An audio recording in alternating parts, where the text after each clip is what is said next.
Pemirsa, inilah news update pukul 17 waktu Indonesia bagian Barat. Saya Luisa Kusnandar. Gubernur DKI Jakarta menanggapi tantangan Wakil Ketua DPR Fadlizon untuk debat terkait dugaan tindak pidana korupsi dalam pembelian lahan rumah sakit Sumber Waras.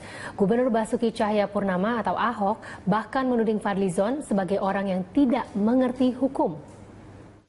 Dia kan ngerti tata negara, ngerti hukum. Yang milih BPK itu kan DPR, dia wakil ketua. Yang milih KPK juga DPR, Komisi 3. Kalau dia meragukan hasil audit investigasi BPK atau KPK, ya mereka panggil dong KPK atau BPK ke DPR. Bukan ngajak saya duel berdebat ini. Lama-lama dia kalah berdebat ngajak saya naik ring. Anda menyaksikan News Update bersama saya Veronica Muniaga. Gubernur DKI Jakarta Basuki Cahayapurnama berterima kasih atas dukungan Partai Hanura kepada dirinya dalam Pilkada DKI Jakarta 2017 mendatang. Dalam pernyataannya, Ahok membenarkan adanya dukungan dari Hanura dalam Pilkada 2017. Ahok menyatakan telah lama berhubungan baik dengan Ketua Umum Hanura, Wiranto, dan Ketua DPD Hanura Jakarta, Muhammad Sangaji. Meski didukung Hanura, Ahok mengatakan tidak ada seremoni atau deklarasi dukungan karena teman Ahok sudah bertemu dan berkoordinasi dengan Hanura. Selain Hanura, Ahok juga mengungkap kemungkinan adanya dukungan partai politik lain seperti PAN dan PKB. Ahok menambahkan dirinya tidak terlalu banyak terlibat dalam persiapan menghadapi Pilkada DKI Jakarta tahun depan dan lebih fokus menjalankan tugasnya.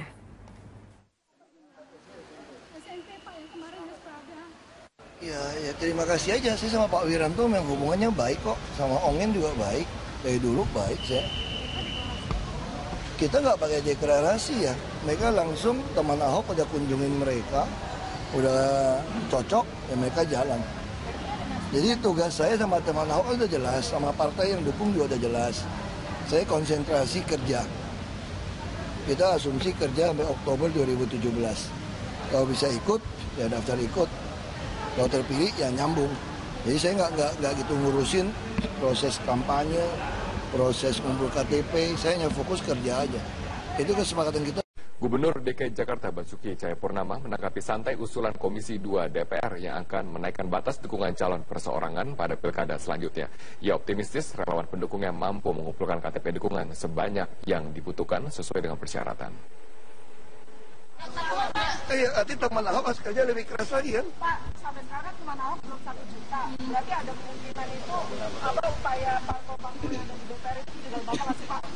Enggak. Mereka dapat kok 1 juta kok lewat. Udahlah, aku mah santai aja. Jabatan itu betul-betul amanah. Lu gak usah rebut. Tuhan yang kasih, Tuhan yang ngambil. Yang penting lu kerja benar aja udah. Gak usah pusing nih. Kita beralih ke informasi gaduh pro dan kontra transportasi umum berbasis aplikasi internet kembali terjadi. Ratusan pengemudi angkutan umum hari ini berunjuk rasa meminta aplikasi transportasi tersebut untuk diblokir. Namun apakah pemblokiran dapat menjadi solusi kenyamanan masyarakat bertransportasi? Inilah liputannya untuk Anda.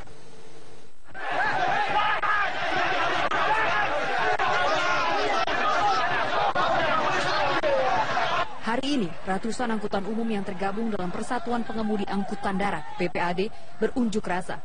Mereka menuntut salah satunya keberadaan angkutan ilegal berbasis aplikasi segera diblokir. Sempat terjadi ketegangan di sela unjuk rasa. 2 buah kendaraan yang diduga angkutan umum ilegal berplat hitam dirusak massa.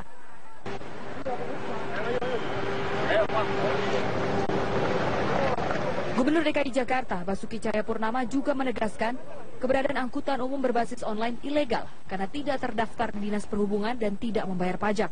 Bukannya mau melarang, ini kan memang zaman ada yang berbasis aplikasi. Tapi ya kamu juga mesti ikutin aturan kita kan. Kalau enggak kasihan dong perusahaan taksi penumpangnya berkurang, sopir taksi juga penghasilan berkurang. Kamu kan nyambi. Dengan seperti sistem ini, kita minta dia tempel dong. Di luar negeri misalnya di Singapura, Uber taksi, Grab taksi ada nggak? Ada. Tapi mereka betul-betul taksinya didaftarin. Sementara itu, Kementerian Perhubungan juga telah mengirimkan surat rekomendasi pemblokiran Uber dan GrabCar kepada Kementerian Komunikasi dan Informatika. 2 layanan transportasi berbasis aplikasi tersebut dinyatakan melanggar Undang-Undang Lalu Lintas dan Angkutan Jalan. Usaha kegiatan taksi, ya kan itu sebetulnya kan harus berbadan hukum yang memang ditujukan untuk transportasi itu sendiri. Kemudian dia juga harus mempunyai NPWP, harus membayar pajak tentunya. Kemudian kendaraannya juga harus berplat kuning dan dia juga harus melalui pengujian kendaraan bermotor yang rutin secara rutin 6 bulan sekali ya. Namun Menteri Komunikasi dan Informatika Rudiantara menyatakan pihaknya tidak berwenang memberikan tanggapan terkait regulasi penertiban transportasi berbasis aplikasi. Ranah tersebut sepenuhnya ditangani Kementerian Perhubungan. Dari sisi Kominfo sebetulnya tidak terlalu relevan dengan kaitan masalah regulasinya. Karena regulasinya lebih banyak regulasi transportasi. Dan regulasi transportasi juga kan ada regulatornya yaitu Kementerian Perhubungan. Tetapi juga ada yang diwenangkan kepada pemerintahan daerah. Jadi dinas perhubungan daerah yang mengeluarkan izin dan lain sebagainya. Karena dari sisi aplikasinya, aplikasi ini selalu dibuat oleh kita, oleh masyarakat, oleh application developer, itu kan membuat proses lebih efisien, betul tidak? Dan kalau efisiensi ini dinikmati masyarakat, ya harus dicarikan jalan kalau menurut saya. Yang pasti kenyamanan masyarakat menggunakan transportasi umum harus menjadi solusi utama pemerintah, menerapkan kebijakan yang populis bagi masyarakat. Tim Liputan Metro TV. Wilayah Jabodetabek menggelar demonstrasi dan mogok massal. Selain protes angkutan berbasis online, sopir juga mendesak revisi peraturan daerah nomor 5 tahun 2014 tentang batas usia kendaraan.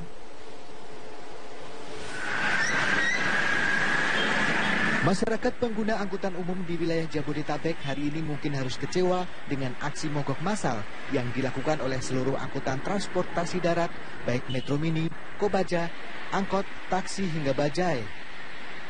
Ribuan angkutan umum yang tergabung dalam paguyuban pengemudi angkutan darat PPAD sepakat mogok beroperasi. Mereka menuntut penghapusan sistem transportasi online yang dinilai mengakibatkan berkurangnya pendapatan mereka. Rencananya ya sampai tuntutan kami terpenuhi, artinya akan ada terus komunikasi lanjutan bagaimana menyikapi tanggapan pemerintah terhadap tuntutan kami, terutama terkait penghapusan aplikasi online yang jadi perantara ilegal transportasi atau kendaraan plat hitam. Satu kendaraan kami yang mati. Selain memprotes soal keberadaan transportasi online, pengurus PPAD juga menuntut revisi peraturan daerah nomor 5 tahun 2014 tentang batas usia kendaraan. Dalam aturan itu disebutkan kendaraan yang telah berusia di atas 10 tahun dilarang beroperasi di Jakarta. Perda tersebut dinilai sangat merugikan para pengusaha angkutan umum. Jadi kan kita bukannya mau melarang, ini kan memang zaman ada yang berbasis aplikasi. Tapi ya kamu juga mesti ikutin aturan kita kan. Kalau enggak kasihan dong perusahaan taksi, penumpangnya berkurang, sopir taksi juga penghasilan berkurang. Untuk merealisasikan tuntutannya, selain menggelar aksi mogok massal, ribuan sopir juga menggelar unjuk rasa di depan Istana Negara dan Balai Kota DKI Jakarta.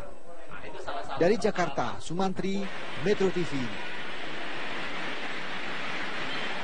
Pemirsa, sejumlah penumpang terganggu dengan adanya aksi mogok massal yang dilakukan oleh sejumlah sopir angkutan umum.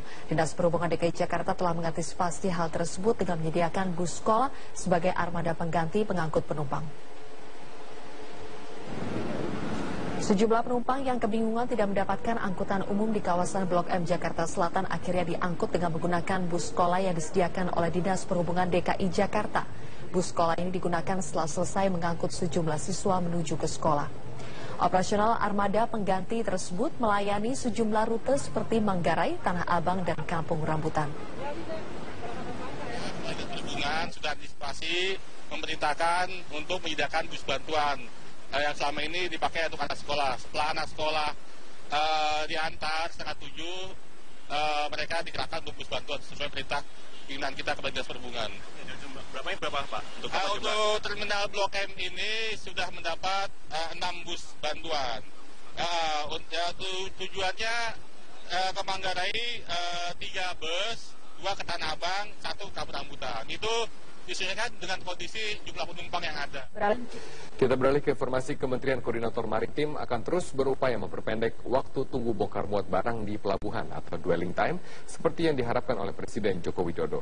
Meski Kemenko Maritim sudah mengklaim dwelling time yang saat ini telah melebihi target yang semula dicanangkan Presiden, yaitu selama 4,7 hari.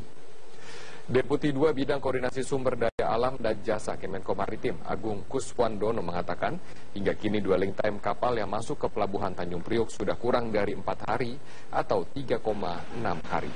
Kemenko Maritim berupaya untuk terus mempercepat dwelling time seperti yang diharapkan Presiden Jokowi menjadi 2 atau 3 hari. Antara lain dengan cara mempersiapkan pelabuhan di sekitar Tanjung Priok. Sebelumnya Presiden Jokowi menyatakan kekecewaannya karena dwelling time di Indonesia masih berkisar 6-7 hari. Padahal dwelling time di Singapura hanya 1 hari, sementara di Malaysia hanya 2 hari. Presiden pun menginstruksikan agar menteri yang berkaitan dengan dwelling time untuk mengikuti sistem seperti yang dilakukan Singapura dan Malaysia.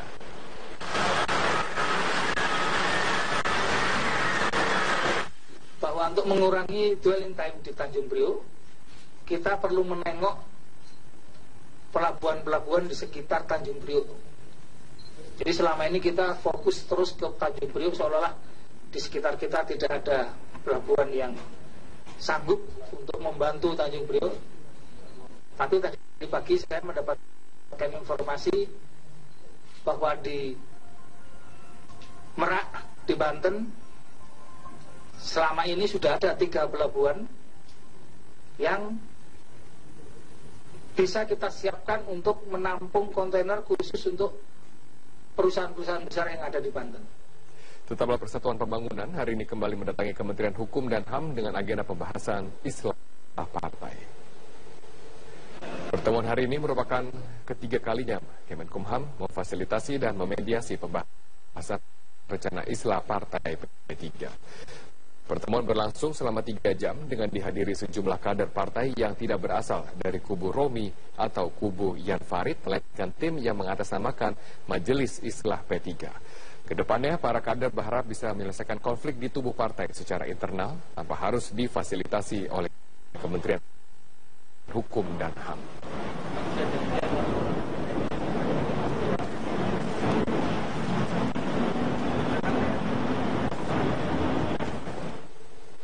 Dirjen Administrasi Hukum Umum Kementerian Hukum dan HAM, Freddy Haris, mengatakan kedatangan kader P3 ke kantornya hari ini untuk memutuskan tetap dilakukan islah. Menurut Freddy, pihaknya hanya sebagai fasilitator. Tadi pagi sekitar jam 10.30, timnya Emran Pangkapi dan Romi itu hadir diwakili oleh 3 orang.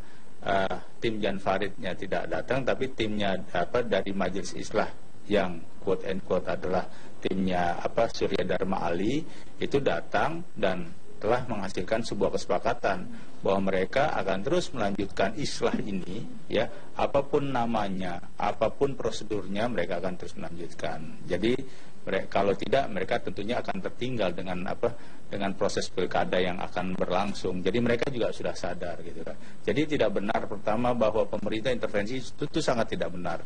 Informasinya itu sangat menyesatkan. Jadi pemerintah hanya sebagai fasilitator. Sempat terjadi saat aksi unjuk rasa dari paguyuban pengemudi angkutan darat. Informasi selengkapnya akan disampaikan Taris Hirziman langsung dari lokasi unjuk rasa. Taris, apa yang menyebabkan kericuhan terjadi?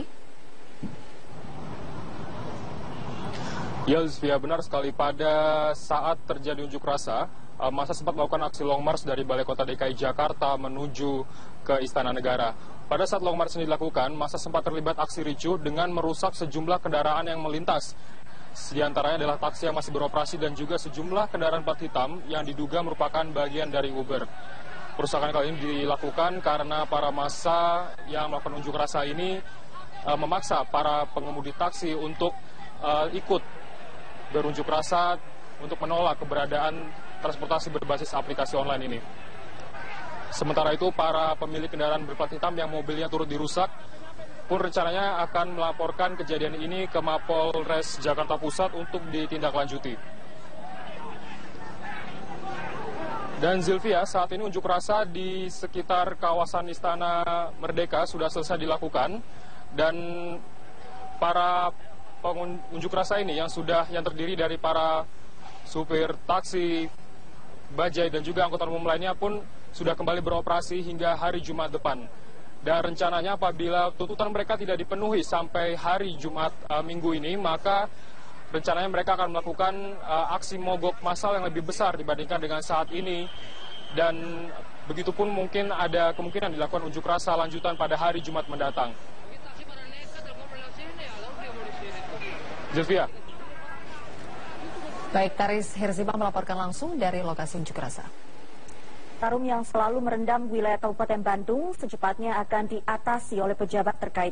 Bupati Kabupaten Bandung, Dadang Nasir, berjanji pembangunan kolam resitensi untuk menampung air luapan Sungai Citarum di Kecamatan Bale Endah akan segera dilaksanakan. Musibah banjir yang selalu melanda kawasan Bale Endah, Dayakolot, dan Cienteng, Kabupaten Bandung, Jawa Barat, akhirnya mencapai titik terang. Setelah lebih dari 10 tahun dihantui banjir tahunan setinggi 1 hingga 3 meter, pemerintah Kabupaten Bandung, Badan Pengendali Wilayah Sungai, dan juga Pemprov Jawa Barat akhirnya berencana membangun kolam resitensi untuk mengantisipasi banjir akibat luapan Sungai Citarum. Penyelesaian banjir Citarum dan sedimentasi Citarum itu ada 3 hal. Pertama, kesadaran masyarakat, rekayasa sosial. Sosialnya harus benar-benar sadar. Berikutnya rekayasa teknis atau rekayasa vegetatif dulu, pohon-pohonan, terus sumur resapan, teknik. Sementara itu, Menteri Sosial Khofifah Indar Parawansa menghimbau pemerintah setempat untuk menambah pompa air agar debit air yang merendam kawasan Kabupaten Bandung dapat dikurangi dengan cepat. Pompa-pompa air kalau bisa disiapkan lebih banyak, barangkali percepatan supaya banjirnya segera bisa menyusut. Hari ini juga anak-anak SMP sudah mulai siap-siap UAS. Pasti semua akan di dalam format dari pertimbangan baik Pemkab Bandung maupun Pemprov Jawa Barat supaya tetap mereka bisa mengikuti seluruh proses pendidikan. Banjir yang menggenangi kawasan Kabupaten Bandung kali ini merupakan banjir terparah sejak 5 tahun terakhir. Pembangunan kolam resistensi yang akan dimulai pada 2017 mendatang diharapkan dapat menangani permasalahan banjir di kawasan Kabupaten Bandung. Dari Kabupaten Bandung, Rangga Tunggala, Metro TV. Kita ke informasi lain, banjir merendam ratusan rumah di RW 12 Perumahan Bukit Duri, Tebet, Jakarta Selatan. Ketinggian air berkisar antara 20 hingga 40 cm. Meski tidak diguyur hujan, luapan air Sungai Ciliwung membuat pemukiman warga di RW 12 Perumahan Bukit Duri terendam banjir. Menurut warga, air mulai menggenangi rumah warga sejak pukul 1:30 dini hari tadi.